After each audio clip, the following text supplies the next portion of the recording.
Il est expliqué que l'année 447 du calendrier sacré était une époque mythique, où les dieux, les esprits et la magie régnaient sur le monde. Léonie, le dernier des seigneurs démons, régnait sur la cité de Nécrozoa. C'est là que la bataille entre l'armée du seigneur démon et les 6 héros a touché à sa fin. On voit que lors de la bataille, les humains dominent les démons, et ils peuvent également utiliser la magie de guérison pour soigner instantanément leurs blessés. À l'intérieur du château du seigneur démon, une servante informe le seigneur démon Léonie que les autres seigneurs démons ont déjà été vaincus, et que les 6 héros concentrent actuellement leur offensive sur eux. Un loup à côté d'elle mentionne que cette forteresse, le fort de la mort, est la seule qui reste, et un dragon attaque ensuite la forteresse avec plusieurs souffles de dragon. L'un des héros utilise également la magie pour attaquer la forteresse avec un arbre géant, et Léonie ne peut pas croire qu'Archaël, le grand sage, ait décidé de se ranger du côté des humains. Il mentionne qu'au début, c'était Saint Tyrès et le seigneur serpent Gizarque qui se sont soumis aux dieux, et maintenant il l'a fait aussi. Il dit qu'il les réduira tous en cendres avec ses flammes des ténèbres, mais le loup dit à Léonie que la déesse de la rébellion ne veut pas qu'il tombe ici, et Léonie se souvient alors qu'il a fait une promesse à la déesse de la rébellion et range son bâton. Il déclare qu'il acceptera sa défaite cette fois, mais qu'il est un roi mort-vivant et qu'il se relèvera après 1000 ans pour reconquérir son trône. L'histoire avance alors dans le temps, et nous voyons 2 filles se diriger vers une ruine qui a été mise au jour à la suite d'un récent tremblement de terre. On leur dit par l'intermédiaire de leur communication que leur mission consiste à enquêter sur les ruines et à localiser le nid du vide qui s'y trouve. On leur dit que la seule forme de combat autorisée est la légitime défense, et les filles arrivent alors au 7e étage en enquêtant, où elles ne constatent aucune anomalie. On leur dit de sortir dès qu'elles trouvent le nid, et la fille aux cheveux blonds, Regina, dit à la fille aux cheveux blancs, Célia, qu'elle ne devrait pas s'aventurer plus loin, car il leur sera difficile de sortir. Célia mentionne que les vides sont des créatures qui font leur nid en profondeur sous terre, et qu'elles ne peuvent pas se permettre de les laisser se propager. Célia et Regina remarquent alors des statues, et Célia pense qu'elles semblent être des dieux funéraires, des objets significatifs enterrés avec les défunts. Regina se demande si c'est la tombe d'un roi, et en avançant, elle trouve une porte, mais elles ne parviennent pas à l'ouvrir, et Célia remarque qu'il y a quelque chose d'écrit dessus. Elle essaie de comprendre ce que cela dit, mais elle ne reconnaît pas la langue. Regina se demande alors si cela va prendre longtemps, et elle dit qu'elle jettera un coup d'œil ailleurs en attendant. Célia touche alors la porte, elle s'active et s'ouvre. Célia entre avec prudence et remarque une sorte de cristal à l'intérieur, et son compteur se met alors en panne. Elle remarque qu'il y a quelqu'un à l'intérieur du cristal, et nous revenons alors au passé, où Léonie trouve Roselia. Il mentionne qu'il sait qu'un réceptacle pour le pouvoir de Roselia apparaîtra sous la forme d'un enfant humain après 1000 ans, et que c'est son devoir de le trouver. Roselia affirme que c'est vrai, puis elle part. Dans le présent, Léonie remarque que quelqu'un essaie de briser le cristal dans lequel il se trouve, et il ne comprend pas la langue qu'il parle. Il se demande si cela fait déjà 1000 ans, et il utilise un sort d'analyse de langue, pensant que la fille en face de lui semble être une pilleuse de tombes. Il déclare qu'elle subira la mort pour cette insolence, et il brise le cristal pour en sortir. Il remarque alors que la fille en face de lui est vraiment belle, et il pense qu'elle est encore plus belle qu'une espèce d'elfe supérieur. Il se souvient qu'il était sur le point d'infliger une punition à cette fille, et Célia se demande ce qu'un enfant fait dans un endroit pareil. Léonie se rend alors compte qu'il est dans le corps d'un enfant, et il se demande si le rituel de réincarnation a échoué. Il se demande pourquoi il est revenu sous la forme qu'il avait quand il était connu sous le nom de Léonie le héros, et Célia lui demande alors comment il s'est retrouvé piégé ici. Elle vérifie s'il est blessé, et Léonie se sent gênée d'être si proche d'une belle fille. Célia se demande si les souvenirs de Léonie sont confus, et elle dit qu'il n'a plus à s'inquiéter car elle le protégera. Léonie s'évanouit alors, et la scène coupe sur lui en train de manger des biscuits. Il pense qu'il a perdu son sens du goût il y a de nombreux siècles, mais que la texture est agréable. Il pense ensuite que ce corps est vraiment pathétique, et il ne peut pas croire que lui, un seigneur démon, ait perdu connaissance à cause de la faim. Il pense aussi qu'il ne peut pas croire qu'il trouve cette fille agréable, et il blâme son comportement sur son corps humain. Léonie pense qu'il doit cette fille pour avoir partagé ses rations avec lui, et Célia se présente alors. Elle mentionne qu'elle est membre de la 18e escouade de la 7e Académie Excalibur du Jardin d'Assaut, et qu'elle a 15 ans. Léonie pense qu'il n'a rien compris de ce qu'elle vient de dire, et il pense qu'il pourrait peut-être utiliser son apparence enfantine pour obtenir des informations sur le présent d'elle. Il se présente alors comme Léonie Magnus et dit qu'il a 10 ans. Célia se demande si un vide a enlevé Léonie et l'a enfermée ici, et Léonie se demande ce qu'est un vide. Célia pense que Léonie a peut-être une amnésie s'il ne sait rien des vides, et elle explique que les vides sont des ennemis de l'humanité apparus il y a 64 ans. Ils ne savent pas ce qu'ils veulent, mais on dit qu'ils viennent d'un autre monde. Léonie pense qu'il ne comprend pas cela, et Célia mentionne qu'ils sont venus ici pour enquêter sur les vides, car il est courant d'en trouver dans les ruines anciennes. Léonie demande alors à Célia quelle année nous sommes, et Célia répond que c'est la 64e année du calendrier humain unifié. Léonie se demande ce qu'est le calendrier humain unifié, et il ressent ensuite des secousses. Célia protège Léonie des décombres lorsqu'il se trouve face à un vide, et Célia déclare que c'est une classe ogre du vide. Léonie pense que cela ne ressemble en rien à un ogre, et Célia attaque le vide avec son arme à feu, mais cela n'a aucun effet sur le vide. Léonie essaie ensuite de combattre le vide, mais il trébuche sur ses propres vêtements. Regina arrive alors et parvient à blesser le vide avec son épée sainte. Elle se demande qui est l'enfant, et Célia dit qu'elle expliquera plus tard. Léonie se demande quel genre d'arme Regina porte, et il pense que cela ne ressemble pas à de la magie. Il remarque que la puissance de son arme est équivalente à un sort de phase 4, et Regina dit ensuite à Célia et à Léonie de se diriger vers la sortie pendant qu'elle s'occupe du vide. Célia part avec Léonie, et en chemin, Léonie pense que rien ne se déroule comme prévu. Il pense qu'il n'est pas en position de restaurer son royaume dans ce corps, mais il est tenté de retourner tuer ce vide pour avoir causé des ravages dans son mausolée, mais cette fille est sa seule source d'information. Il pense qu'il sera plus facile d'obtenir des informations d'elle s'il dissimule son identité en tant que roi démon, et un vide apparaît alors devant Célia et Léonie. Célia mentionne que c'est un vide de classe wyvern, et Léonie pense que cela ne ressemble en rien à une wyvern. Célia dit à Léonie de s'enfuir pendant qu'elle s'occupe du vide, et Léonie essaie ensuite d'attaquer le vide, mais Célia utilise son propre corps pour protéger Léonie de l'attaque du vide. En voyant Célia gravement blessée, Léonie se met en colère, et Célia dit à Léonie de trouver Regina et de rejoindre la surface. D'autres vides apparaissent alors, et Célia meurt.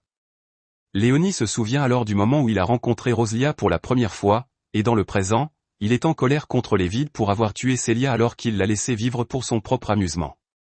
Il utilise une barrière pour se protéger d'eux, et il pense qu'il mérite un sort pire que la mort pour l'avoir tué. Léonie utilise ensuite la magie de phase 8 pour se débarrasser des vides, et il remarque que les os des vides ont survécu même après avoir été touchés par un sort de phase 8. Léonie se sent alors faible, et il pense qu'avec ce corps, ses pouvoirs magiques ne représentent qu'un tiers de ce qu'ils étaient. Il pense qu'il est un seigneur démon, et que la vie d'un être humain ne compte pas pour lui, mais il doit rendre hommage à une âme aussi noble que celle de Célia. Il utilise ensuite la magie pour ressusciter Célia d'entre les morts, et il pense qu'il ne peut pas utiliser la magie de guérison, mais il fera ce qu'il peut. Il pense qu'elle sera en colère contre lui quand elle découvrira ce qu'il a fait, et Regina déclare qu'elle s'est occupée du vide, et elle essaie de contacter Célia, mais elle n'entend aucune réponse de sa part. Léonie entend la voix de Regina, et il pense que c'est une sorte de dispositif de communication, et il pense qu'il n'a jamais su que les humains seraient capables de créer quelque chose d'aussi complexe. Célia se réveille alors, et elle est soulagée que Léonie aille bien, et elle se demande ce qui est arrivé à ses blessures.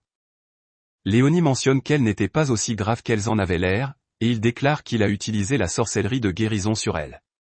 Célia se demande ce qu'est la sorcellerie, et elle se demande si c'est une sorte de pouvoir de l'épée sacrée. Elle dit qu'Excalibur Academy a documenté des cas d'épée sacrée avec des pouvoirs de guérison, et Léonie pense qu'il devrait jouer le jeu. Il mentionne qu'il ne sait pas grand-chose sur ses pouvoirs, et il se demande ce qu'est une épée sacrée. Célia explique que les épées sacrées sont un type de pouvoir qui est apparu chez les humains pour lutter contre les vides, lorsqu'ils sont apparus pour la première fois il y a 64 ans, et que la majorité des capacités ont pris la forme d'armes, ce qui a conduit les gens à les appeler des épées sacrées. Léonie déclare que c'est probablement ce que Regina utilisait, et Célia mentionne que l'épée sacrée de Regina s'appelle Dragowl, et elle dit qu'elle semble incarner la personnalité du porteur. Elle déclare qu'elle n'a pas encore été bénie par une épée sacrée à elle, et Regina arrive alors et, voyant la blessure de Célia, elle se demande si elles ont également combattu un vide. Célia demande ensuite à Léonie ce qui est arrivé au vide précédent, et Léonie mentionne qu'il a disparu soudainement de nulle part. Célia déclare que les vides ont tendance à se comporter de manière qu'ils ne comprennent pas, et ils sortent ensuite des ruines. Célia demande alors à Léonie de monter sur sa moto, et en chemin, Regina se présente. Elle remarque que Léonie regarde sa poitrine, et elle le traite de pervers. Célia demande à Regina de ne pas être bizarre, mais Regina continue à taquiner Léonie, et Léonie ne peut pas croire qu'un seigneur démon comme lui soit ridiculisé par une simple fille.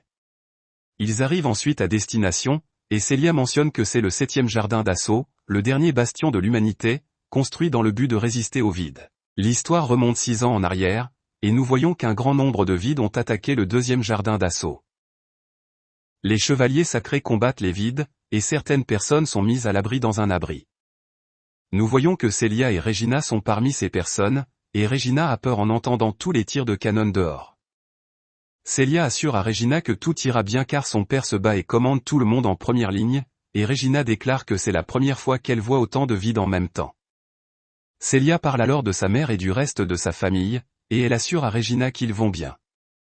Nous voyons qu'elle panique aussi, mais elle essaie d'être forte pour Regina. La scène passe ensuite aux personnes dans l'abri qui sortent et découvrent que tous les saints épéistes qui ont combattu les vides sont morts. Célia ne peut pas croire cela et s'excuse auprès de Regina de lui avoir menti. La scène passe ensuite à Célia et Regina entrant dans le 7e jardin d'assaut avec Léonie, et Léonie pense que tout cet endroit ressemble à une forteresse. Regina mentionne que c'est aussi l'endroit où ils vivent, et Célia déclare que c'est un endroit qu'ils doivent protéger. Léonie pense alors qu'il n'a jamais imaginé que les humains pouvaient créer une île comme celle-ci, et Regina mentionne que ce n'est pas une île, mais un méga flotteur. Elle explique que traverser la mer pour rechercher et détruire les colonies de vides sur le front est la mission assignée au jardin d'assaut. Léonie ne peut pas croire que tout cet endroit puisse bouger, et Célia informe ses supérieurs qu'ils ont sauvé un jeune réfugié, alors ils le ramèneront au dortoir. Elle mentionne qu'il semble aussi posséder une épée sacrée, et Regina est surprise que Léonie ait déjà éveillé son épée sacrée. Célia mentionne que Léonie est celui qui a guéri sa blessure, et Regina déclare qu'elle ne pensait à Léonie que comme à un enfant réfugié sans défense. Léonie se demande alors si le mot réfugié est utilisé pour le désigner, et Célia se souvient que Léonie a toujours une amnésie, et Regina explique que les réfugiés sont des personnes chassées de leur terre par les vides envahisseurs.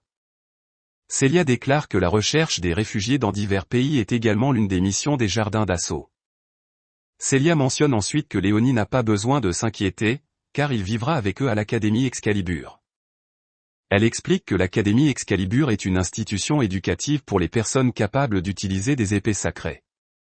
Elle mentionne que tous les enfants qui ont éveillé leur épée sacrée ont l'obligation de s'inscrire là-bas, et en échange, on leur fournit certaines normes de vie. Elle dit à Léonie qu'il peut la laisser gérer toutes les formalités administratives, et Regina part faire des courses avant de retourner au dortoir. Célia dit ensuite à Léonie que tous les étrangers doivent subir un examen après être passés par cette porte, et elle part en disant à Léo de passer son examen.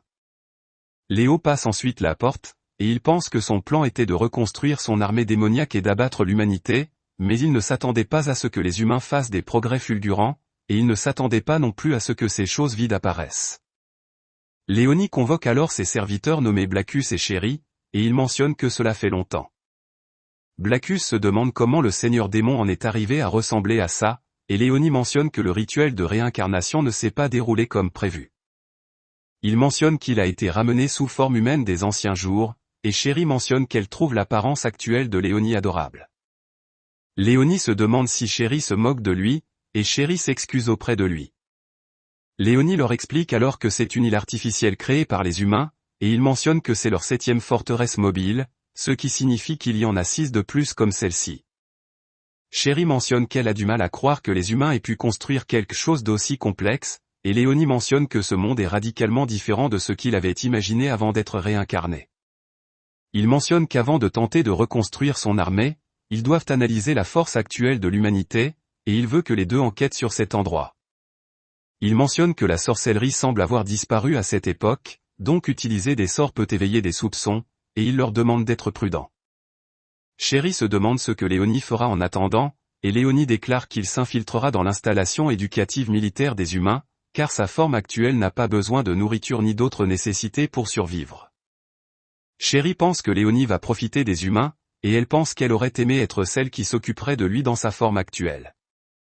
Les serviteurs partent ensuite, et Léonie passe l'examen avant d'entrer dans la ville.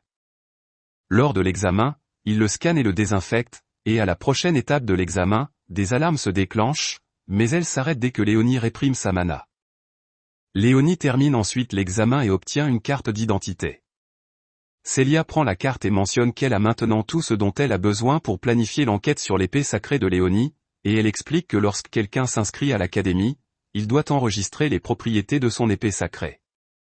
Léonie pense qu'il devra les tromper, et Célia mentionne qu'elle gardera cette carte avec elle car c'est une carte importante qui prouve l'identité de Léonie. Célia déclare ensuite qu'elle fera visiter rapidement l'Académie Excalibur à Léonie avant de se rendre au dortoir, et en chemin, Léonie déclare que malgré sa position sur la ligne de front, cet endroit semble assez paisible. Célia mentionne que leurs saints épéistes sont envoyés sur le front, mais le 7e jardin d'assaut a toujours empêché les Vides d'envahir directement.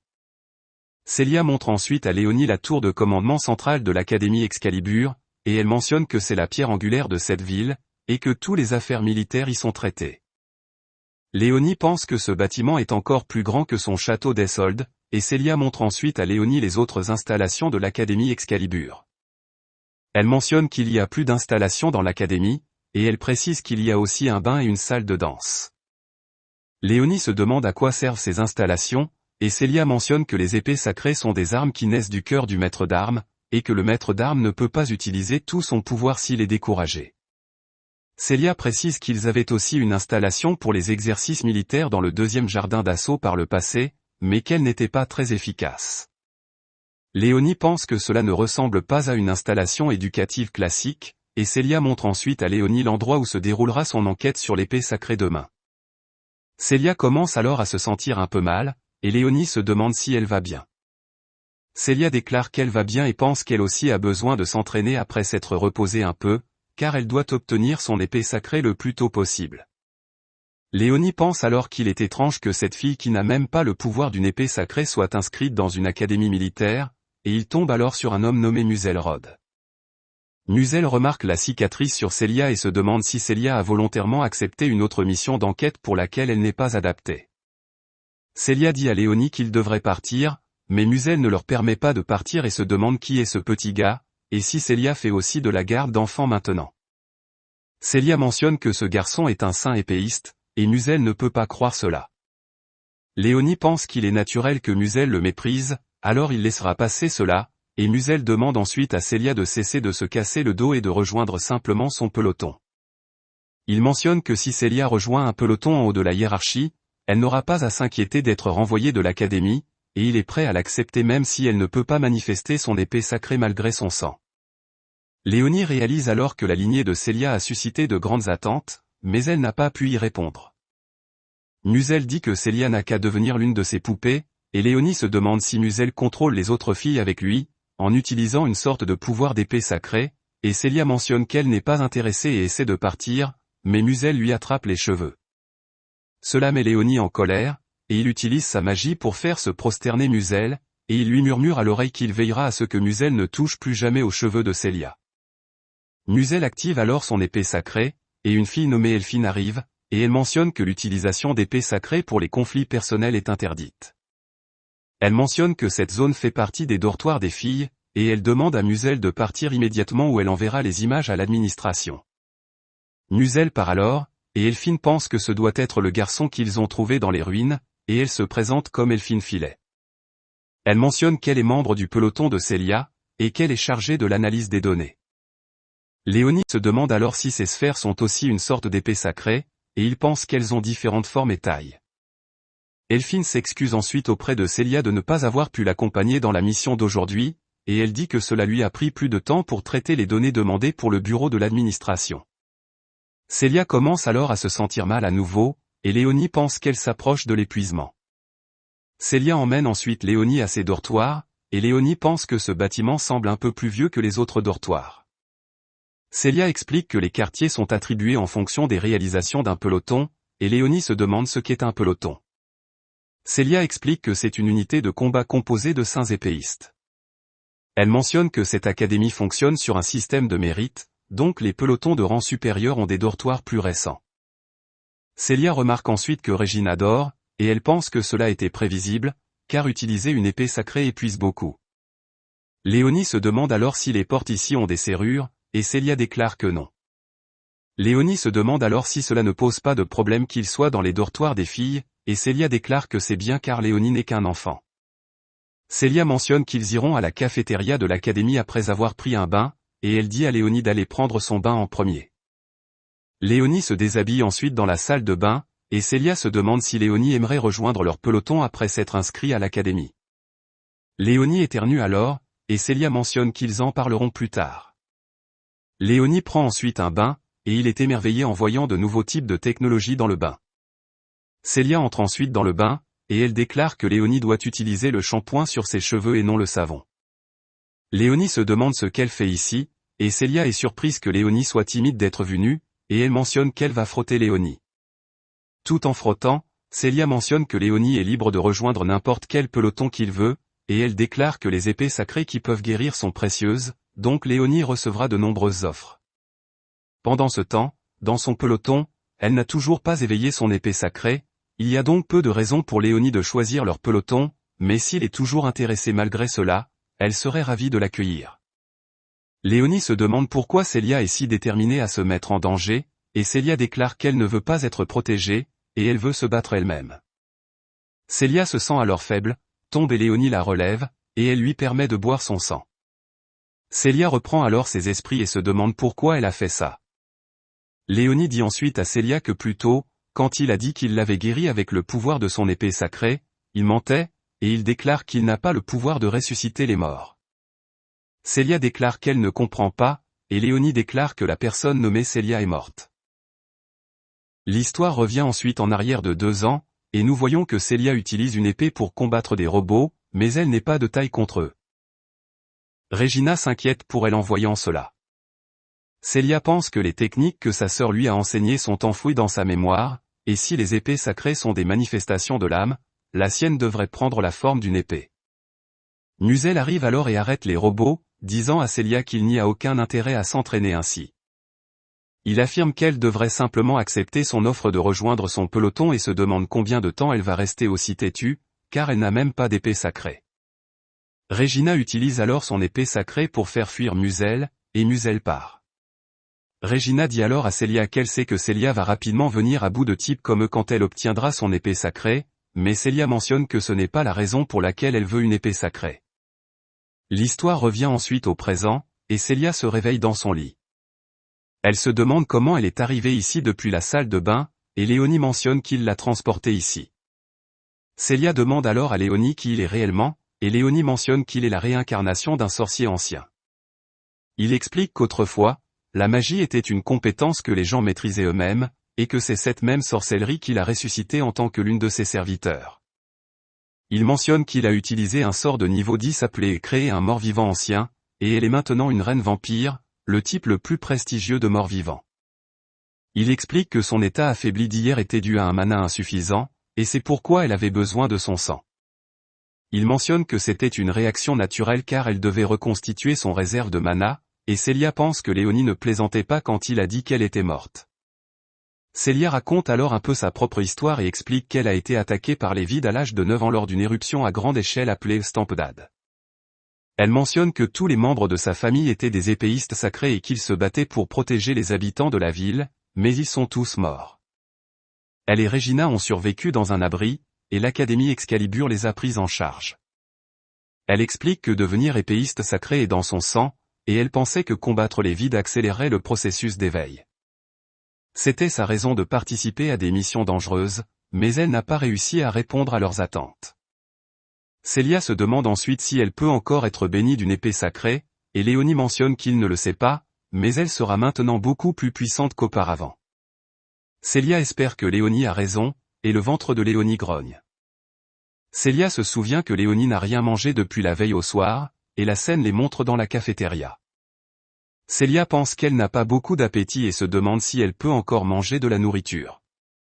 Léonie explique qu'elle le peut, mais que son système digestif n'est pas très efficace pour convertir la nourriture en mana.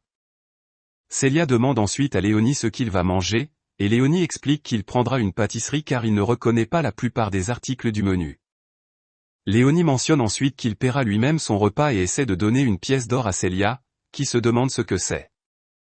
Léonie explique que c'est une pièce raie d'or, et qu'une seule de ces pièces peut acheter tout le restaurant.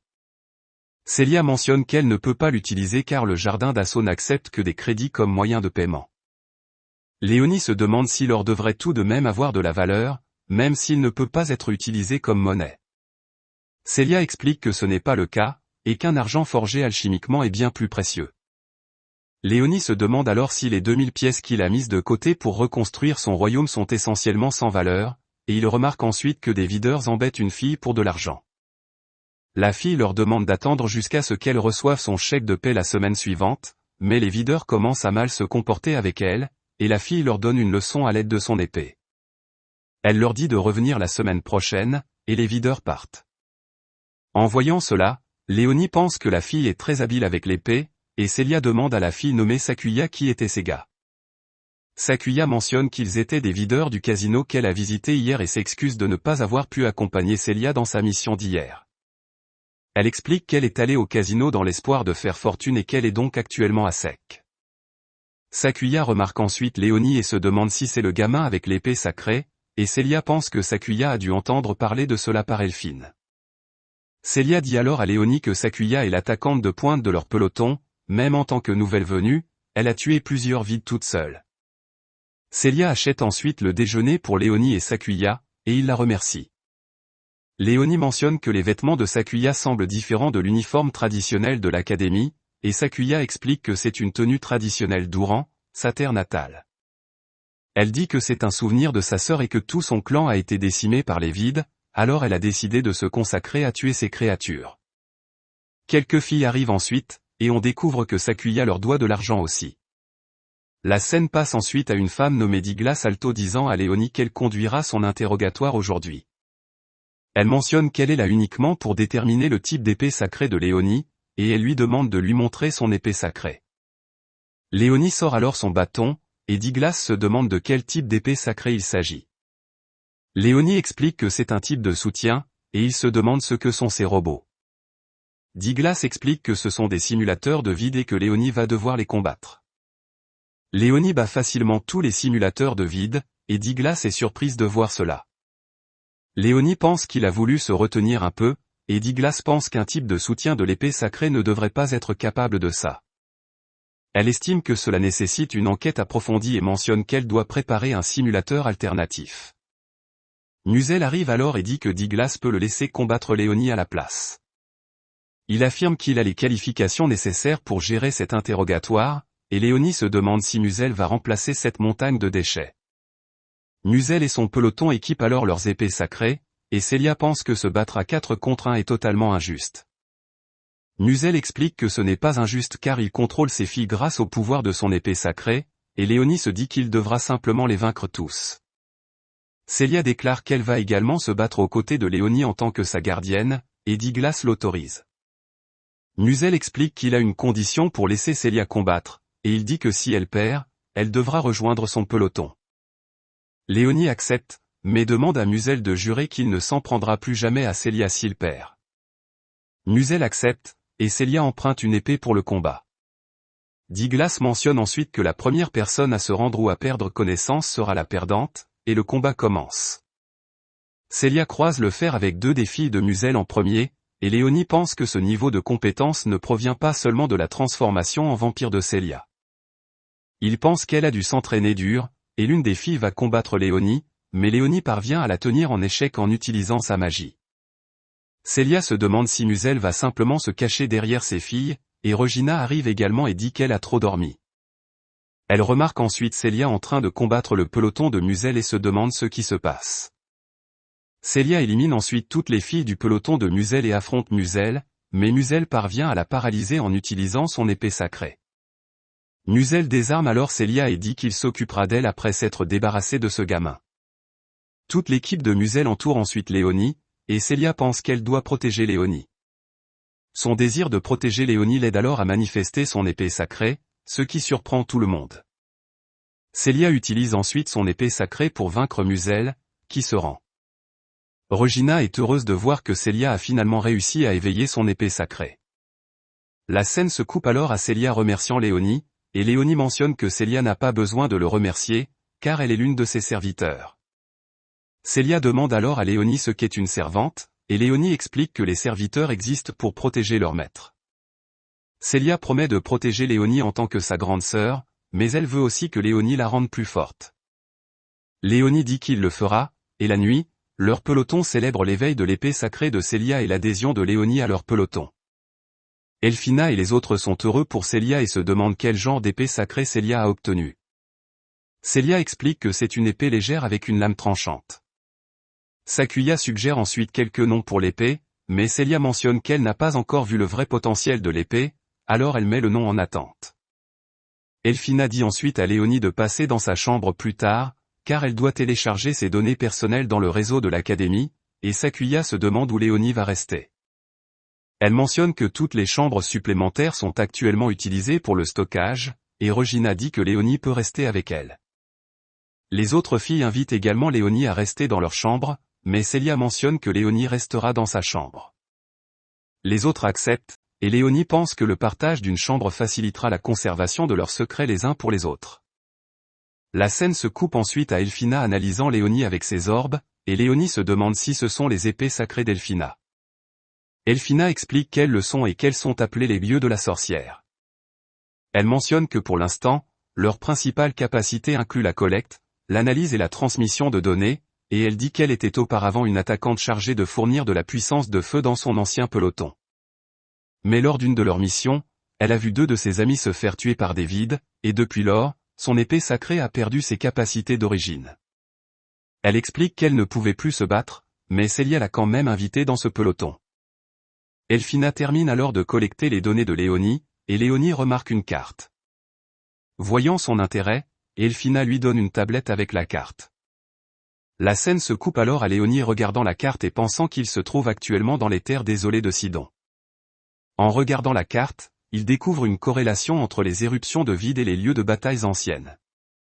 Il fait ensuite venir Blackus et lui demande de tout lui dire sur ce qu'il a appris jusqu'à présent. Blackus mentionne avoir découvert des informations intrigantes, comme quoi cette île flottante possède un noyau souterrain équipé d'un énorme cristal de mana. Les humains l'appelaient une centrale électrique, et ils pensent que c'est la même chose que le seigneur gobelin d'Izof utilisait pour alimenter son château. Il explique que celui-ci est de taille massive et est équipé de circuits électriques complexes, et semble distribuer du mana à toute la ville. Léonie pense que cela pourrait être un atout précieux s'il parvient à mettre la main dessus, et Blackus part ensuite poursuivre son enquête. Chéri arrive alors et offre un beignet à Léonie. Elle mentionne avoir apporté beaucoup d'autres choses pour lui, mais Léonie lui demande de lui dire ce qu'elle a découvert en premier. Chéri mentionne que personne dans cette ville ne sait rien de Léonie ni de la guerre qui s'est déroulée il y a 1000 ans, et Léonie trouve étrange que le monde ait oublié une guerre aussi importante. Chéri demande alors à Léonie s'il a transformé Célia en servante, et Léonie se demande s'il y a un problème. On voit que Chéri est jalouse à cause de cela, et Léonie mentionne que Célia est une reine vampire et qu'avec un peu d'entraînement, elle pourrait devenir un atout précieux pour lui. Cela rend Chéri encore plus jalouse, et Célia arrive alors, et Chéri s'en va. La scène se coupe alors à une unité d'expédition à la recherche d'une activité de vide sous l'eau. Ils ne trouvent pas de vide, mais ils voient la créature semblable à un arbre que nous avons vu précédemment, et la créature les tue tous. L'histoire se déroule alors en l'an 432 du calendrier du Dieu Saint, et nous voyons Léonie guidée par quelqu'un dans les terres désolées de Sidon. L'homme déclare qu'il manque déjà de personnel dans la carrière et qu'ils ne peuvent pas se permettre d'être terrorisés par un gargouille. Il mentionne que tout ira bien maintenant que le grand héros de l'épée sacrée vient à leur secours, et Léonie déclare qu'il accomplit simplement son devoir car la couronne lui a ordonné de maintenir cette région en sécurité. L'homme dit que Léonie est un homme honorable de venir à leur aide tandis que les 6 autres héros sont occupés à protéger la capitale impériale et la cité sainte. Léonie déclare que les monstres sont des adversaires attachants et qu'il pense que capturer et dresser l'un d'entre eux serait excitant. L'homme dit que Léonie doit plaisanter, car cela ne ressemble pas aux paroles du héros qui a vaincu Zolvadi, le seigneur démon. Il mène ensuite Léonie à la carrière. Léonie lui demande où est le gargouille, et il remarque que l'homme a disparu. Des mages paralysent ensuite Léonie en utilisant un sort, et des hommes arrivent et le ligotent. Léonie essaie de se libérer, mais les hommes le poignardent avec des lances, et après avoir résisté un moment, Léonie meurt. Ils le ramènent ensuite en bas, et les hommes responsables de sa mort pensent qu'ils n'ont plus à craindre que Léonie représente une menace pour leur maître. Ils mentionnent qu'ils auraient pu conclure un accord si Léonie avait montré le moindre désir d'argent ou de pouvoir. Au bout d'un moment, Rosalia arrive. Elle parle à l'âme de Léonie, et elle mentionne que c'est triste. Elle déclare que, au fond, Léonie devait savoir que c'était un piège. Elle dit qu'il est le sauveur de ce monde et pourtant il a été assassiné par ceux au pouvoir. Léonie déclare que ce n'est pas une histoire rare. Rosalia lui demande s'il ne les déteste pas pour l'avoir trahi. Léonie déclare que cela ne signifie pas nécessairement que ces personnes sont mauvaises ou maléfiques. Rosalia lui demande alors s'il pense que ce monde est juste. Léonie mentionne que cela lui est indifférent. Roselia se rend compte que c'est sa perspective, et elle déclare qu'elle va se rebeller contre ce monde. Elle lui demande s'il va la rejoindre, et Léonie se demande pourquoi elle l'invitait. Roselia déclare qu'elle avait l'œil sur Léonie depuis un moment et qu'elle lui a pris goût. Elle dit que les héros sont ennuyeux et demande à Léonie de devenir le sien. L'histoire revient alors au présent, et Léonie se réveille en remarquant qu'il a des marques de morsure sur le cou. Il ordonne ensuite à Célia de se réveiller, et Célia se réveille involontairement. Célia se demande ce qui s'est passé, et Léonie lui montre une marque, en précisant que cette marque représente son autorité. Il explique qu'il peut l'utiliser pour forcer l'obéissance de ses serviteurs, alors la convaincre de se réveiller est facile. Célia se demande si cela signifie qu'elle doit faire tout ce que Léonie lui demande, et Léonie mentionne que c'est le cas. Elle se demande si cela inclut des choses impudiques, et Léonie déclare qu'il ne ferait jamais ça. Célia se souvient que Léonie s'est comportée en gentleman dans le bain, et Léonie mentionne que c'est pourquoi il aimerait qu'elle se comporte en dame, et il lui demande si elle a bu son sang pendant son sommeil. Célia déclare qu'elle l'a fait, car il était tard et qu'elle ne pouvait pas attendre, et Léonie déclare que cela ne le dérange pas, mais elle devrait au moins demander. Célia s'excuse, puis reçoit un appel d'Elphine. Elphine mentionne que quelque chose la tracasse et qu'elle a pensé qu'elle devrait en informer Célia, car elle est leur capitaine. Célia demande ce que c'est, et Elphine mentionne qu'ils ont appelé à une réunion stratégique il y a un moment, et elle pense que cela a quelque chose à voir avec l'équipe de recherche qui est partie en mission de reconnaissance marine. Elle déclare qu'ils n'ont pas téléchargé leurs résultats d'enquête, et cette réunion stratégique matinale ne peut pas être une coïncidence. Elle mentionne qu'elle la tiendra au courant si elle entend quelque chose, puis elle raccroche. Léonie se demande alors s'il se passe quelque chose, et Célia déclare que ce n'est rien, et elle mentionne qu'elle n'a pas de cours aujourd'hui, alors elle veut que Léonie la forme.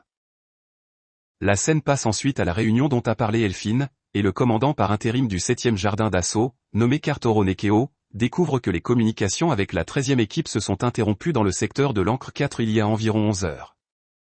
Le président du conseil, Vite Léon, mentionne que le commandant ne passe que la moitié de l'année à la capitale impériale pour des affaires officielles, et que ces dilemmes irritants semblent toujours survenir en son absence.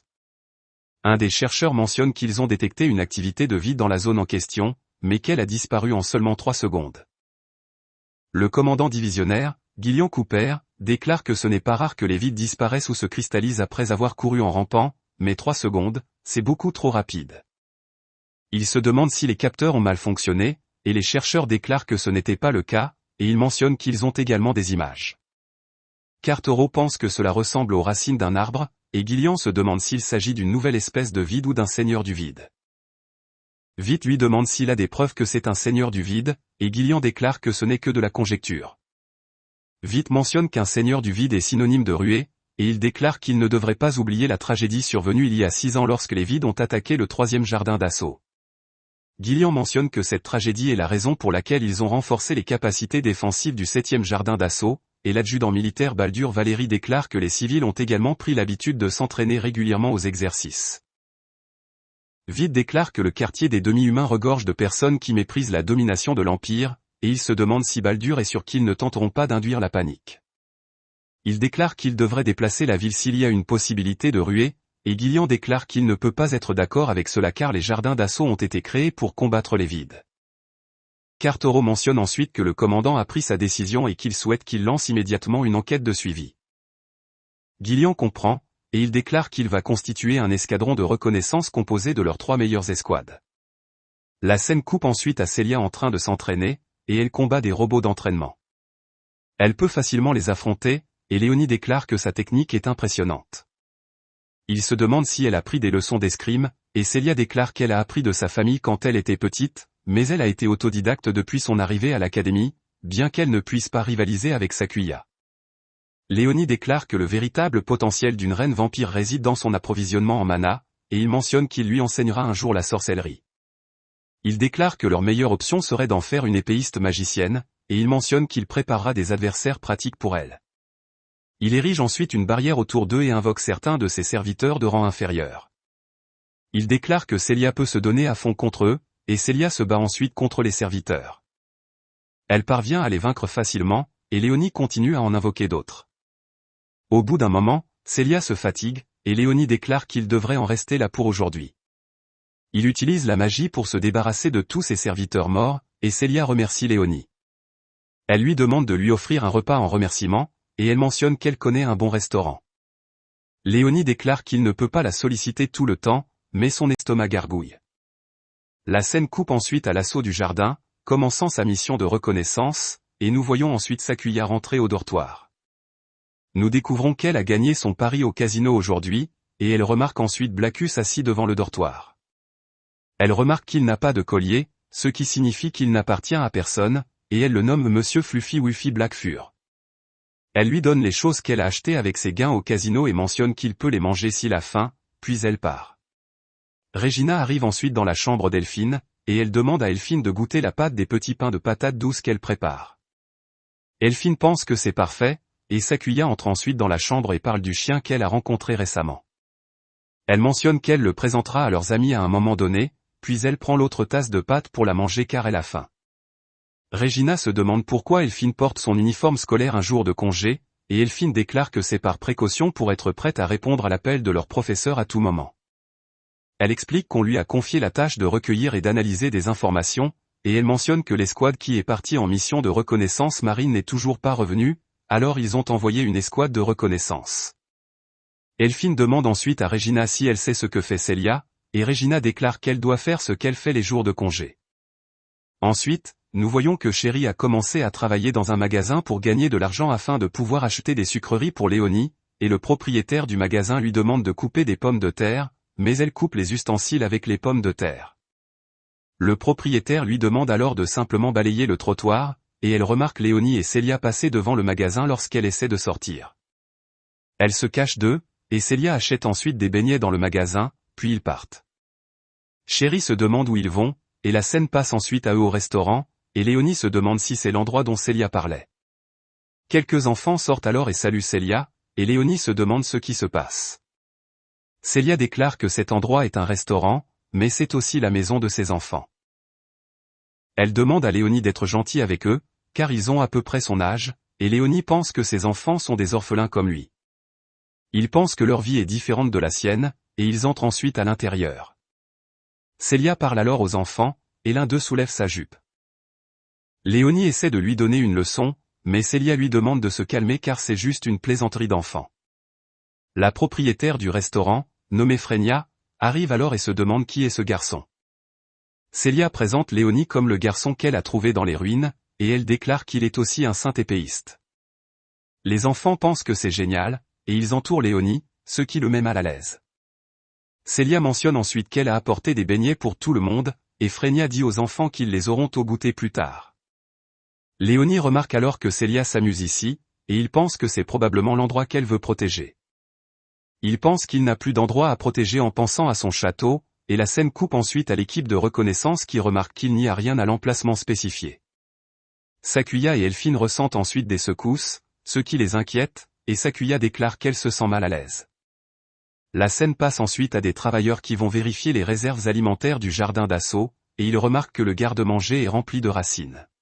L'histoire retourne ensuite dans le passé à l'année 428, et nous voyons que des monstres attaquent une ville dans le royaume de Ronia.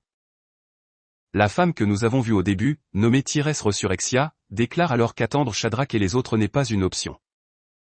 Un vieil homme nommé Arakael de Gradio mentionne qu'ils doivent mettre fin à cela à l'intérieur des murs de la ville, et il utilise un sort pour brûler tous les habitants de la ville, y compris les humains, et déclare qu'il comptera sur Tyrès pour les ramener à la vie.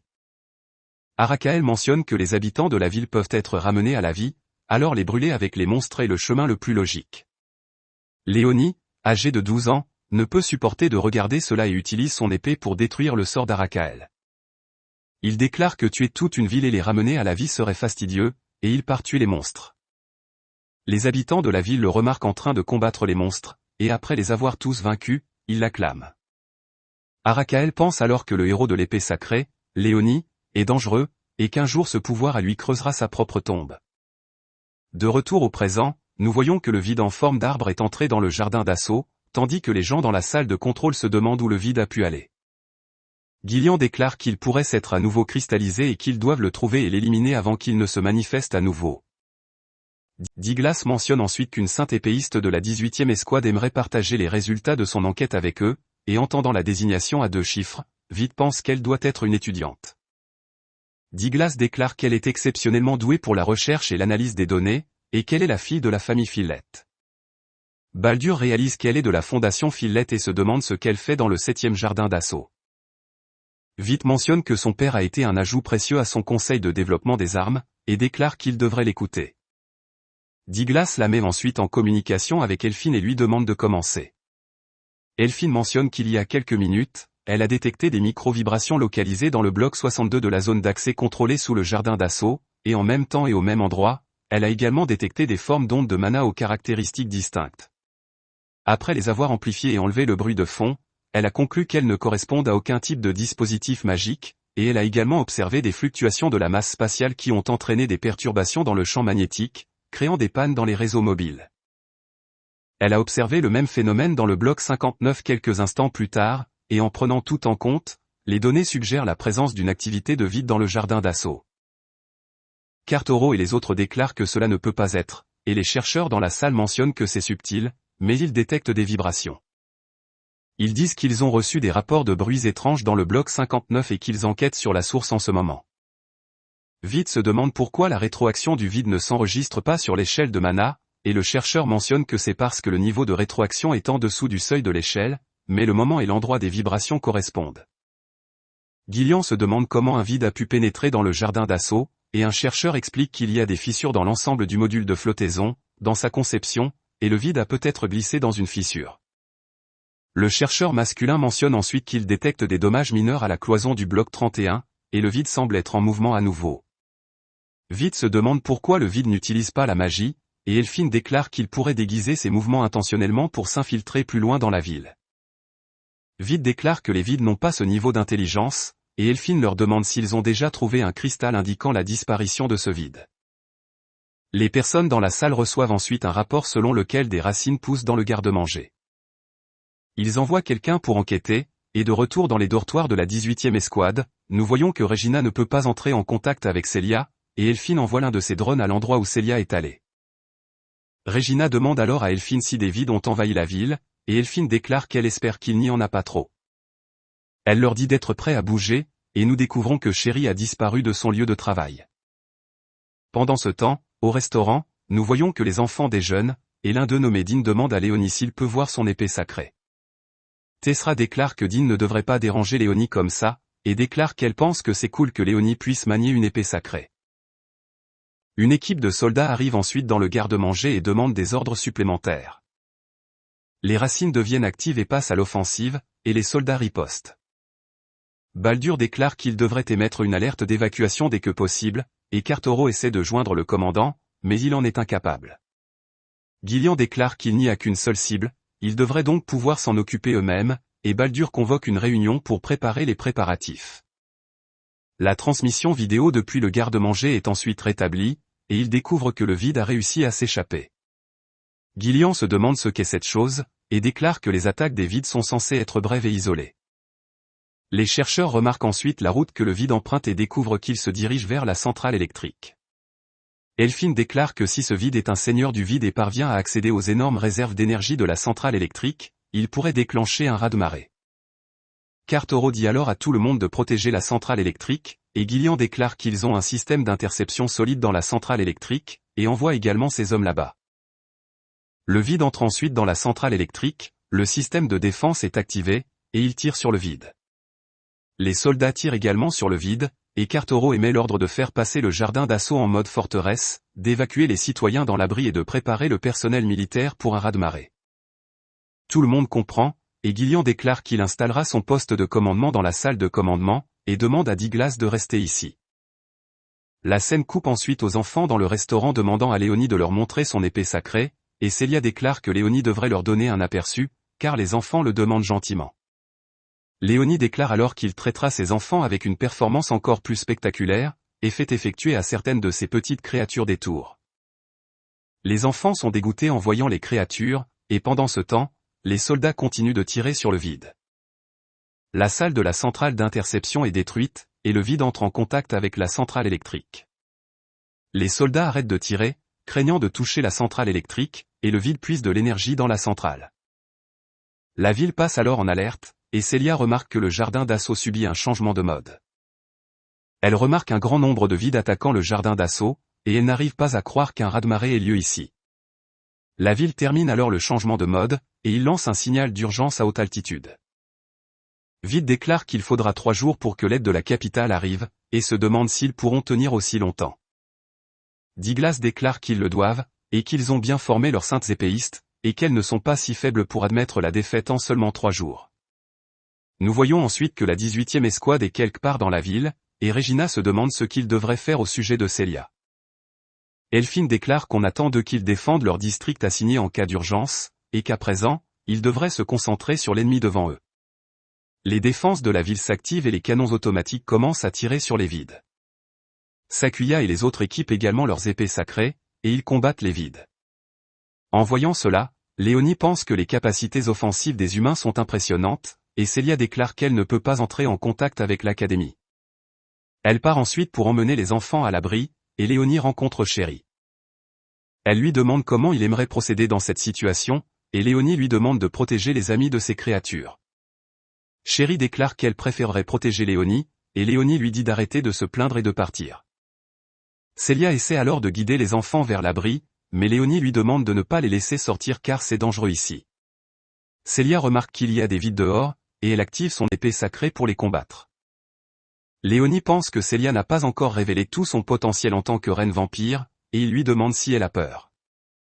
Celia déclare qu'elle a peur, mais qu'elle ne peut pas fuir en un tel moment.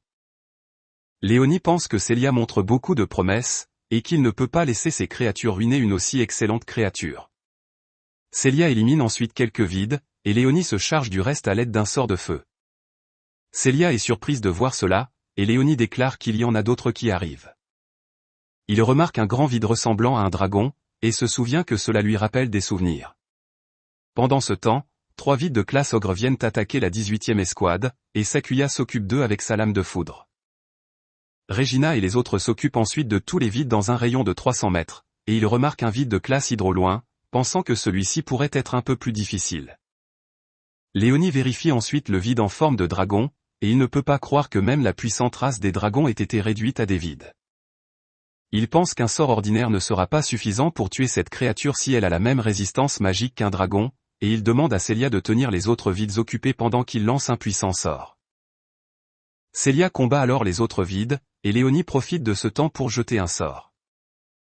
Il se demande pourquoi il protège une ville humaine, et il pense qu'il ne peut pas ignorer les gens qui se battent avec lui et son serviteur. Ensuite, il utilise le sort de niveau 10 appelé Zemexis Jura sur le vide semblable à un dragon, et le sort parvient à abattre le vide, mais ce n'est pas suffisant pour le vaincre. Léonie pense que ce corps humain réduit sa capacité à chanter rapidement, et Blackus arrive alors et distrait le vide. Cela donne à Léonie suffisamment de temps pour jeter un autre sort de niveau 10 appelé Grand Mezeki, et cela parvient à vaincre le vide semblable à un dragon. Celia ne peut pas croire que Léonie a réussi à vaincre un vide méga colossal par lui-même, et la terre sous Celia commence alors à se fissurer. De dessous surgissent des racines qui saisissent Celia et l'emportent à l'intérieur des fissures. Le seigneur du vide sort alors de la fissure, et Léonie réalise que le seigneur du vide est en réalité Archael de Gradio. L'histoire revient ensuite dans le passé à l'année 434 du calendrier du dieu saint, et Léonie retourne dans la capitale de Necrozoa après une bataille. Roslia le salue et Léonie déclare qu'il a remporté la bataille. Il lui présente les trophées de guerre, et Roslia déclare qu'ils sont magnifiques, et elle lui demande de les garder pour elle. Elle dit que Léonie est devenu tout un seigneur démon, et Léonie mentionne qu'il a rassemblé une variété de sorts puissants, et il s'est également fait un nouvel ami, un royal du royaume de l'ombre. Son nom est Blackus, le prince de l'ombre, et il est impliqué dans une querelle problématique, mais il permet à Blackus de se réfugier dans son ombre chaque fois que nécessaire. Il a appris un sort pour cela de lui, et Roslia déclare qu'elle aimerait aussi offrir un cadeau à Léonie pour sa victoire. Elle sort l'épée sacrée qu'utilisait Léonie en tant que héros, et elle déclare que cette épée appartenait autrefois à Léonie, mais une épée sacrée ne lui convient plus, et elle la transforme en épée démoniaque. Elle déclare que la lame de cette épée ne peut être tirée que lorsqu'une certaine condition est remplie, et c'est une condition dont Léonie est déjà conscient. Elle déclare que cette épée remettra en question la vérité de Léonie, et l'histoire revient alors au présent. Léonie déclare qu'il ne s'attendait pas à revoir Arakael après 1000 ans, et il remarque qu'Arakael est sur le point de créer plus de vide, et il pense que c'est lui qui provoque cette ruée. Léonie tente ensuite d'attaquer Arakael avec un sort de feu, mais Arakael s'enfuit sous terre. Léonie remarque que la marque de contrôle dans sa main n'a pas disparu, et cela signifie que Célia est toujours en vie. Il pense qu'Arakael doit essayer de le faire sortir, et il déclare qu'il jouera à son petit jeu, et cette fois, il le détruira une fois pour toutes. Blackus arrive alors, et il mentionne que leur ennemi mortel est revenu. Léonie déclare qu'il est différent de ce qu'il était auparavant, et qu'il est devenu un seigneur du vide maintenant. Il pense que ce n'est pas mal car le fait qu'Arakael soit ressuscité doit signifier que Rosalia est également en vie quelque part, et Blackus se demande ce que font ces humains à l'extérieur du restaurant. Il se demande pourquoi il s'expose au danger, et Léonie remarque qu'il le fixe. Il pense qu'il est habitué à être observé, car son pouvoir dévastateur fait souvent naître la peur dans le cœur des gens, et c'était ainsi, même quand il était un héros humain. Léonie dit alors aux enfants qu'ils seraient plus en sécurité à l'intérieur, et Tessra remercie Léonie de les protéger. Elle déclare qu'ils vont bien maintenant, et elle lui demande d'aller sauver Célia. Léonie pense que ses enfants n'ont pas peur de lui, et il leur promet qu'il sauvera Célia. Ensuite, il utilise un sort de barrière de niveau 8 appelé Zoadoma pour enfermer le restaurant dans une barrière, et il invoque certaines de ses créatures pour protéger les enfants. Il déclare que cela les gardera en sécurité, et il pense qu'il n'a aucune obligation de protéger ces gens, mais ignorer un endroit près du cœur de ses sous-fifres entachera son nom de seigneur démon. Blackus sort alors la nourriture que Sakuya lui a donnée, et il déclare qu'il l'a reçue près de la résidence de Léonie. Léonie mentionne qu'il a faim, et il en prend un pour lui, et ils entendent ensuite un bruit, et il remarque qu'un des coms de Célia est resté derrière. À travers lui, il entend la voix d'Elphine, et nous voyons que la 18e escouade est actuellement engagée dans une bataille avec l'Hydre. Ils tiennent également à distance les autres vides tout en combattant l'Hydre, et Elphine explique sa situation à travers les coms, et elle demande à Célia de venir rapidement car ils ont besoin de son aide. Léonie lui dit que Célia a été enlevée par les vides, et il va la récupérer maintenant. Il demande à Elphine de déterminer son emplacement à l'aide de son épée sacrée. Elphine mentionne que c'est trop dangereux, et elle demande à Léonie de laisser l'escouade en charge de la zone s'en occuper. Léonie déclare qu'il n'y a personne ici, et il sera trop tard s'il attend. Il demande à Elphine si elle peut voir cette zone avec son épée sacrée, et en voyant la zone, Elphine lui demande s'il est celui qui a fait tout cela. Léonie déclare qu'il expliquera cela plus tard, et il lui demande de lui faire confiance.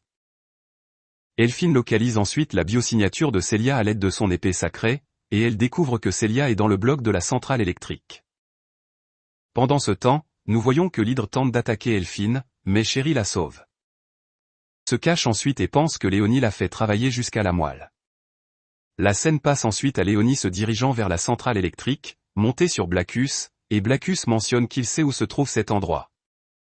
Il demande ensuite à Léonie pourquoi il a ordonné à Chéri d'aider les humains, et Léonie déclare que puisque Chéri était autrefois une assassine envoyée pour le tuer, elle devrait être capable de traiter facilement avec ces monstres.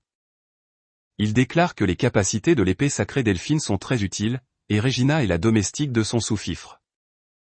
Blackus mentionne que cela n'a pas de sens, et il ne peut pas non plus comprendre pourquoi Léonie a créé une barrière autour de ces humains.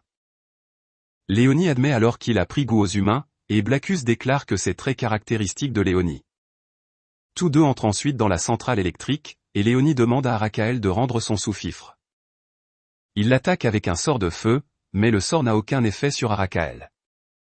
Arakael déclare qu'il pensait que Léonie avait péri il y a 1000 ans, et Léonie mentionne qu'il n'a jamais péri, il a simplement scellé son âme. Arakael mentionne que le monde est différent maintenant, et ce monde sera reconstruit avec l'étoile vide. Léonie se demande ce qu'est l'étoile vide, et Arakael déclare qu'il a été choisi comme porteur de bonnes nouvelles. Il manifeste ensuite quelques formes de vie sur ses branches, et Léonie ne peut pas croire qu'Arakael a assimilé les prêtres de l'ordre sacré. Pendant ce temps, Célia entend la voix de Léonie à travers ses coms, et elle se rend compte qu'il est là pour la sauver, mais elle ne peut pas lui répondre. Arakael attaque alors Léonie avec ses branches, et Léonie esquive, et il utilise un sort pour couper les branches d'Arakael.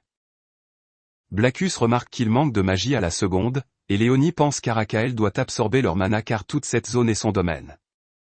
Arakael lance ensuite plusieurs sorts de niveau 8 en même temps, et Léonie les esquive, et il attaque Arakael, mais Arakael utilise une barrière pour se défendre. Arakael lance de nouveau le même sort de niveau 8, et Léonie se rend compte qu'en ce moment il a une puissance magique illimitée, car il la puise du cristal de mana.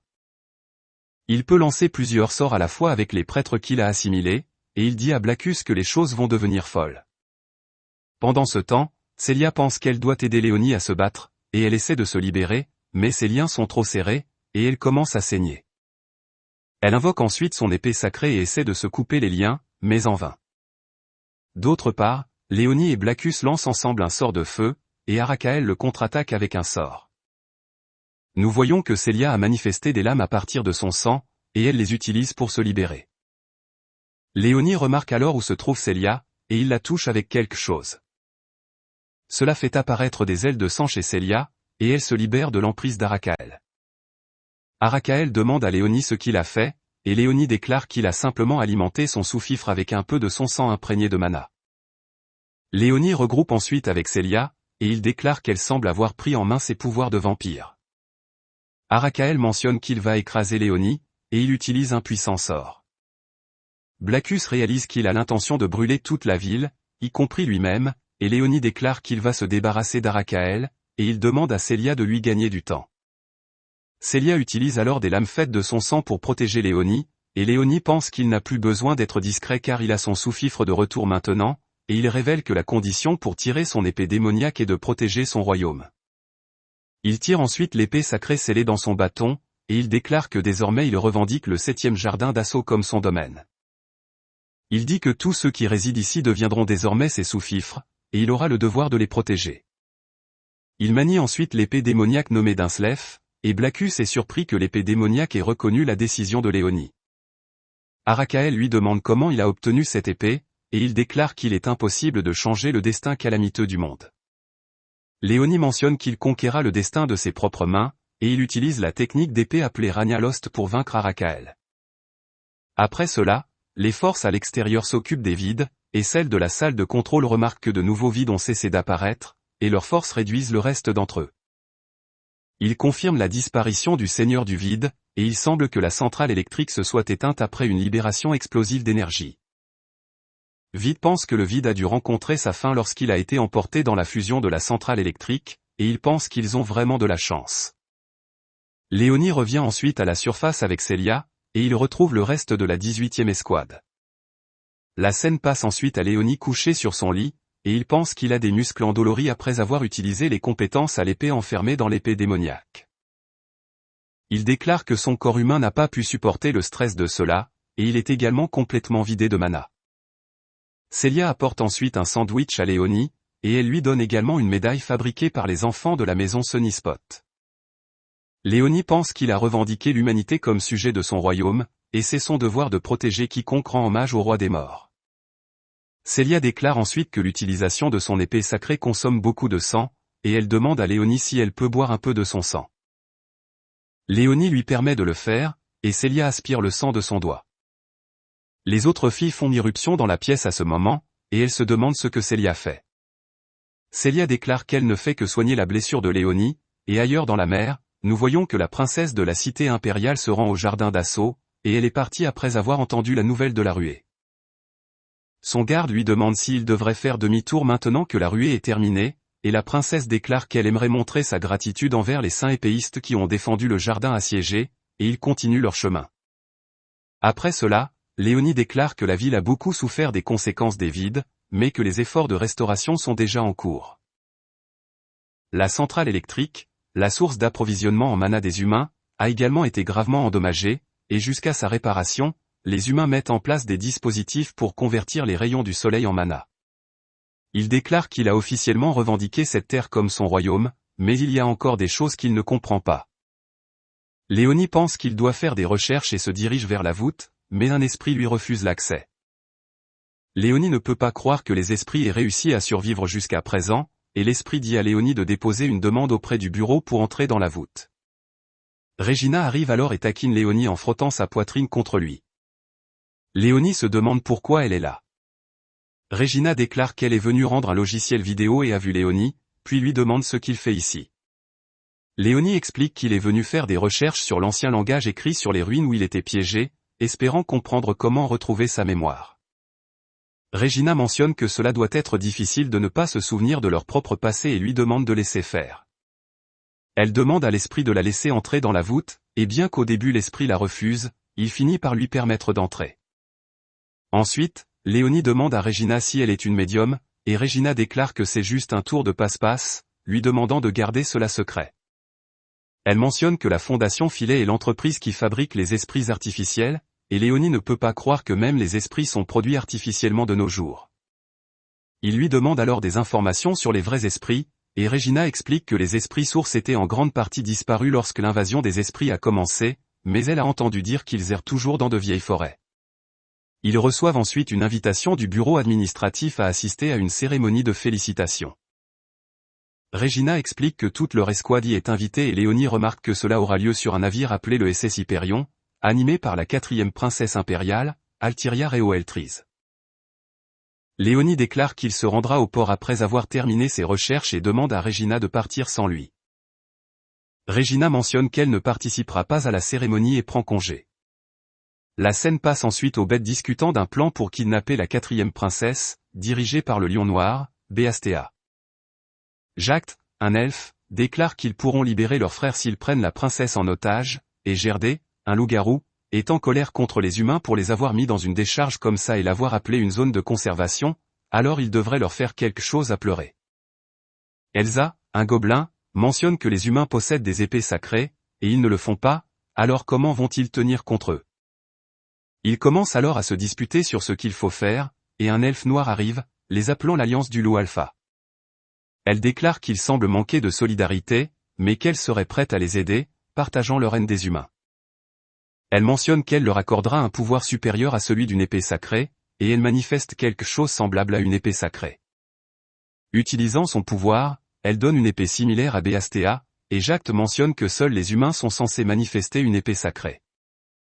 L'elfe noir explique que ce ne sont pas des épées sacrées, ce sont des épées démoniaques accordées par la déesse, et elle donne une épée démoniaque à tous ceux qui ont les compétences pour le faire.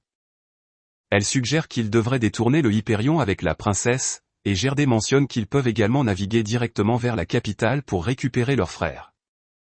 L'elfe noir mentionne ensuite qu'elle veut qu'ils lui rendent un service en retour et leur demande de laisser les épéistes sacrés vivre, car la déesse aura besoin de certains sacrifices. Beastea accepte, et l'elfe noir se présente alors sous le nom de Charnak, la sorcière de la forêt éternelle sombre. La scène passe ensuite à Léonie remarquant le Hyperion et pensant qu'il devrait également se procurer des navires comme celui-ci lorsqu'il restaure son armée démoniaque. Il remarque un marché autour du port et pense qu'il devrait acheter un cadeau pour son serviteur. Il regarde un bracelet et découvre que le bracelet a été fabriqué par un elfe. Léonie déclare qu'il ne savait pas que les elfes vivaient dans cette ville et découvre qu'ils vivent dans le quartier des demi-humains avec des loups-garous, des lions et d'autres demi-humains. La scène passe ensuite à la princesse faisant une apparition publique, cherchant quelqu'un du regard mais ne trouvant pas la personne qu'elle cherche, et nous voyons que Regina observe la princesse de loin. Léonie pense que l'Empire doit essayer de gagner les faveurs des masses en parade d'une jeune princesse, puis il rencontre Célia et les autres. Léonie remarque que Célia est de mauvaise humeur, et il lui offre le cadeau qu'il a acheté pour elle. Célia aime le cadeau, et Léonie pense qu'elle n'a pas besoin de devenir si émotionnelle, car ce n'est qu'un porte-clés. Cela corrige l'humeur de Célia, et elle déclare qu'il devrait monter à bord du navire. Léonie se demande si Regina ne va pas les rejoindre, et Célia lui dit que Regina a ses propres circonstances. Une fille nommée Fenry arrive alors, et Célia se demande ce qu'elle fait ici, car seules les personnes invitées peuvent assister à la cérémonie de félicitations. Elle se demande si Fenry est là pour faire des remarques sarcastiques, et Fenry déclare qu'elle assiste à l'événement au nom du conseil exécutif. Elle commence ensuite à se disputer, et nous découvrons que Célia et Fenry sont des amis d'enfance. Elf les arrête, et Fenry part après avoir félicité Célia d'avoir éveillé son épée sacrée. Par ailleurs, nous voyons Beastea tuer 2 gardes, et Gerdé utilise son pouvoir d'épée démoniaque pour prendre l'identité des gardes tombés. Il pense que le plan de Charnak n'était pas mal, et nous voyons ensuite tout le monde s'amuser à la fête. Léonie lit la copie du matériel de référence qu'il a fait en utilisant son sort de psychographie, et il pense que quelqu'un essaie de dissimuler le passé historique.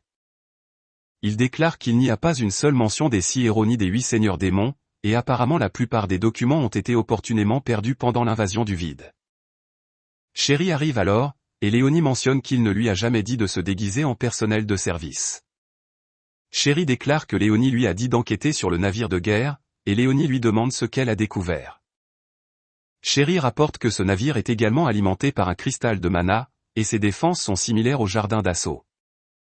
Il est équipé d'armes capables de voler dans les airs, et elle recueille encore plus d'informations. Chéri essaie ensuite de partir, mais Léonie lui dit qu'il a un cadeau pour elle, et cela excite Chéri.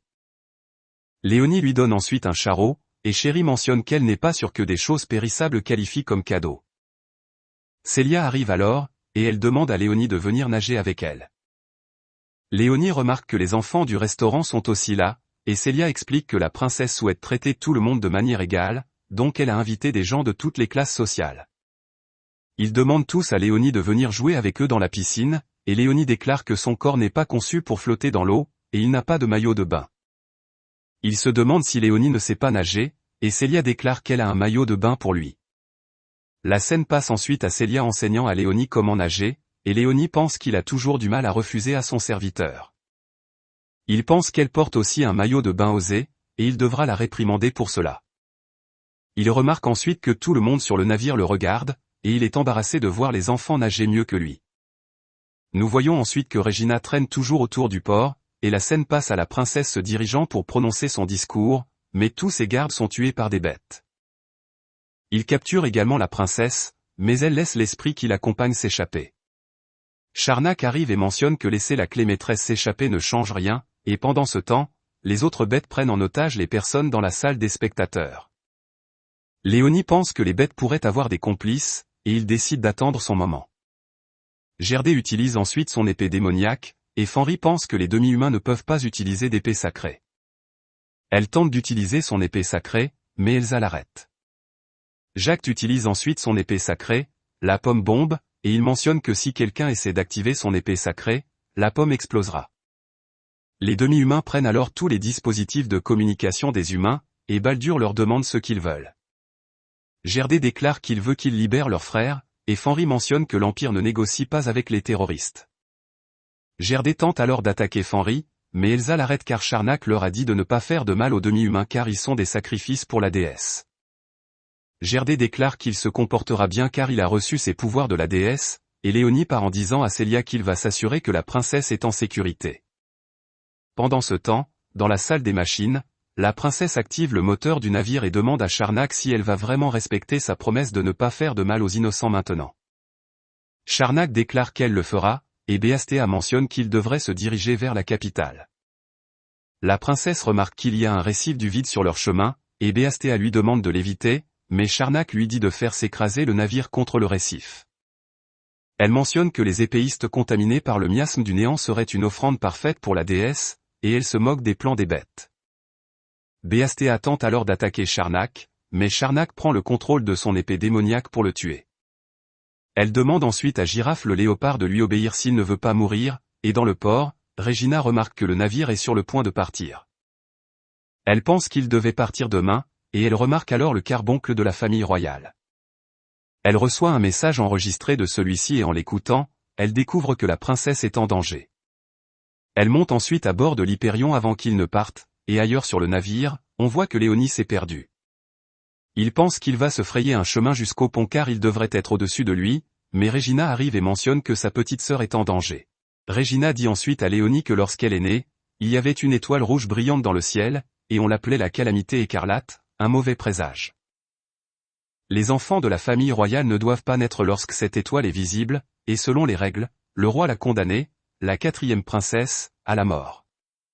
Le duc Christelia, qui était au courant de la situation, a plaidé auprès du roi pour ne pas la tuer, et l'un des fils du duc, nommé Édouard, l'a ramenée chez lui en faisant croire qu'elle était enterrée dans la forêt. Édouard et sa femme ont été bénis avec un enfant, et ils l'ont accueilli dans leur famille en prétendant que les 2 filles étaient sœurs. En grandissant, elle est devenue la servante personnelle de la fille biologique pour cacher son identité, et son vrai nom est Regina Oeltriz, seules ses compagnes de régiment connaissent la vérité. Elle est venue ici dans l'espoir d'apercevoir sa sœur de loin, mais ce petit esprit était au port. Léonie réalise que l'esprit appartient à la princesse Altiria, et Regina mentionne que les membres de la famille royale possèdent les capacités de médium des prêtresses princesses. Ce carboncle est un esprit source et à travers lui, ils peuvent contrôler le navire. Léonie mentionne que le navire avance malgré la séparation de l'esprit et de la princesse, et cela doit signifier que quelque chose est arrivé à la princesse. Léonie dit à Regina que la princesse a été prise en otage par un groupe de demi-humains, et ils ont également pris le contrôle de la salle de banquet. Célia et les autres s'occupent de cela pendant qu'ils parlent, et ils peuvent aller secourir la princesse tout en laissant la salle de banquet entre leurs mains. Léonie soupçonne que le meneur est sur le pont, et il laisse le carboncle les guider. Pendant ce temps, dans la salle de banquet, Fenry demande aux demi-humains où le navire se dirige, mais les demi-humains ne lui répondent pas et pointent leur arme vers elle. Gerdé mentionne que cette arme ne poserait pas problème s'ils pouvaient utiliser leurs épées sacrées, et Elphine dit à Célia qu'elle a analysé la fonctionnalité de la bombe. Elle explique qu'un de ses drones est derrière le lustre, et elle l'a déployé avant le début de la fête pour vérifier les capacités du navire car elle était curieuse. Elle explique ensuite que la baguette dans la main de Jacques envoie un signal qui déclenche la détonation, et Célia pense que ce serait bien s'il pouvait bloquer le signal. Elphine mentionne qu'elle ne peut retarder l'explosion qu'avec un seul drone, et une seconde est tout ce dont elle a besoin. Célia lui demande de se préparer, et elle prend ensuite une fourchette à fruits qui traîne par terre. Elle pense qu'elle ne peut pas utiliser son épée sacrée, mais elle a le pouvoir de son sang de vampire. Ensuite, nous voyons Léonie et Regina dans la salle de contrôle, et ils remarquent un esprit artificiel là-bas, et il n'y a personne d'autre. Regina remarque que les demi-humains ont verrouillé la trajectoire du navire et éteint le panneau de contrôle, et elle ne peut pas diriger le navire comme ça. Léonie se demande où est la princesse, et Regina dit qu'elle a pu entendre brièvement sa voix à travers le carboncle plus tôt, et elle pourrait peut-être déterminer sa position si elle pouvait l'entendre à nouveau. Léonie pense qu'elle pourrait également contacter sa sœur car elle a aussi du sang royal, et Regina mentionne que cela nécessiterait de révéler son existence à sa sœur. Léonie déclare qu'il y a des choses plus importantes en jeu, et Regina accepte d'essayer. Elle tente de contacter Altiria, réussit, et Altiria se demande à qui elle parle. Regina déclare qu'elle est juste une médium d'esprit qui passait par là, et elle demande à Altiria où elle est. Altiria mentionne qu'elle se dirige vers le pont de vol, et elle lui demande de sauver le navire au lieu d'elle. Elle mentionne que la trajectoire sur laquelle ils sont les mènera droit vers un récif du vide, et elle explique que Regina peut connecter le carboncle au système de surveillance des esprits au cœur du pont inférieur pour prendre le contrôle du navire. Elle dit à Regina le code d'accès, Regina explique ensuite la situation à Léonie, et Léonie demande à Regina de prendre le contrôle du navire. Il mentionne qu'il sauvera la princesse, et Regina s'inquiète de le laisser partir seul. Léonie utilise ensuite un sort de feu pour briser le pare-brise et lui dit qu'elle est la seule à pouvoir prendre le contrôle du navire. Il promet qu'il s'en sortira bien, et Regina lui demande de protéger sa sœur. Léonie part ensuite, et la scène coupe à la salle de banquet. Nous voyons que Célia a déployé un fil mince de son sang près de Jacques, et elle demande à Elphine d'activer le brouilleur sur son signal.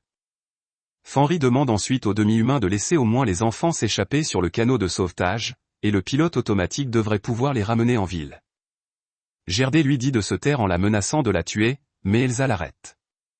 Il remarque ensuite que Sakuya mange quelque chose, et Gerdé lui demande comment elle s'est libérée. Gerdé essaie de la poursuivre, mais Elsa remarque qu'elle est une guerrière d'Ouran. Gerdé mentionne qu'ils sont un clan de monstres qui chassent les vides pour se venger de leur clan, et Sakuya déclare qu'ils peuvent la tuer si quelqu'un doit mourir. Fenry mentionne qu'elle a la priorité dans ce combat, et Gerdé essaie de l'attaquer, mais elle parvient à le maîtriser. Elphine active ensuite le brouilleur, et Célia utilise son fil de sang pour couper l'épée démoniaque de Jacques en morceaux. Sakuya élimine Elsa, et Elphine invoque également son épée sacrée, le loup de givre, pour vaincre Gerdé. Célia élimine ensuite Jacques, et avec cela, tous les demi-humains sont vaincus. Sakuya demande ensuite à Célia si Léonie va bien, et Célia essaie de le contacter. Elle n'arrive pas à le joindre, et il remarque que le navire est au milieu d'un récif du vide, et les vides commencent à pénétrer dans le navire. Ils parviennent à pénétrer dans la salle de banquet, et Célia et son groupe essaient de les repousser. Ils parviennent à vaincre facilement les vides, mais ils continuent d'arriver, et les saints épéistes évacuent les citoyens. Léonie contacte ensuite Célia, et il mentionne qu'il communique télépathiquement avec elle, utilisant le porte-clés qu'il lui a donné. Célia lui demande des nouvelles de sa situation, et Léonie mentionne qu'ils ont neutralisé les demi-humains, mais ensuite les vides ont fait leur apparition. Il mentionne que Regina se rend au pont inférieur pour prendre le contrôle du navire, et il demande à Célia d'aller la protéger. Célia déclare qu'elle doit protéger les personnes dans la salle de banquet, et Léonie mentionne qu'il a déjà pris des dispositions pour cela. Léonie remarque ensuite Charnak emmenant Altiria dans un hélicoptère, et Altiria lui demande où elle l'emmène. Charnak déclare qu'il y a certaines personnes qui ont un vif intérêt pour les esprits, et elle sera leur jouet. Nous voyons ensuite quelques vides attaquer Regina alors qu'elle se dirige vers le pont inférieur, et elle se retrouve encerclée. Célia la sauve, et nous voyons que les saints épéistes combattent toujours les vides dans la salle de banquet. Un vide de classe mangeur de cerveau arrive ensuite, et Fenris tente de les affronter, mais elle n'a aucune chance car ils sont plus puissants que les vides de classe sirène. Sakuya déclare qu'elle s'en occupera, et elle dit aux autres d'évacuer les citoyens. Les autres évacuent ensuite tous les citoyens de la salle de banquet, et Sakuya utilise l'épée démoniaque Yamishidori pour combattre le vide de classe mangeur de cerveau.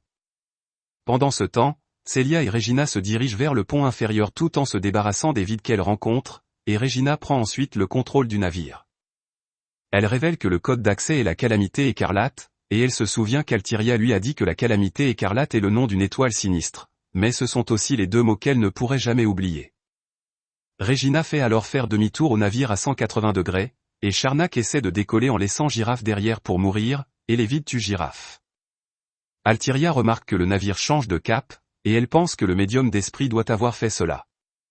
Charnak remarque ensuite qu'elle ne peut pas décoller et nous voyons que Léonie utilise des mains faites d'ombre pour l'empêcher de s'envoler. Léonie élimine ensuite les vides autour de l'hélicoptère, et il mentionne que Charnak sera puni pour avoir terrorisé son royaume. Nous voyons ensuite qu'Elphine et les autres saints épéistes, ainsi que les civils, sont entourés par un certain nombre de vides sans issue, et Chéri élimine discrètement tous les vides, pensant que Léonie l'a fait vraiment travailler d'arrache-pied. Nous voyons que Sakuya a également éliminé le mangeur de cerveau, et sur le pont de vol, Léonie demande à Charnak si c'est elle qui a donné des épées démoniaques aux demi-humains. Il se présente comme un seigneur démon, et Charnak lui dit qu'il ne devrait pas jouer à faire semblant. Elle attaque Léonie avec un sort de feu, mais Léonie dévie facilement le sort. Charnak mentionne que ce sort appartient au seigneur démon légendaire, et Léonie déclare que c'est un sort créé par lui, et c'est pourquoi il ne fonctionnera pas sur lui. Léonie lie ensuite Charnak avec des mains d'ombre, et il lui demande ce qu'elle essaie d'accomplir. Elle déclare qu'elle voulait corrompre les saints épéistes avec le néant, forger des épées démoniaques et les offrir à la déesse. Léonie se demande qui elle entend par déesse, car tous les dieux ont péri il y a 1000 ans, et Charnak tente de révéler le nom de la déesse, mais elle est tuée par une épée démoniaque qui surgit d'elle.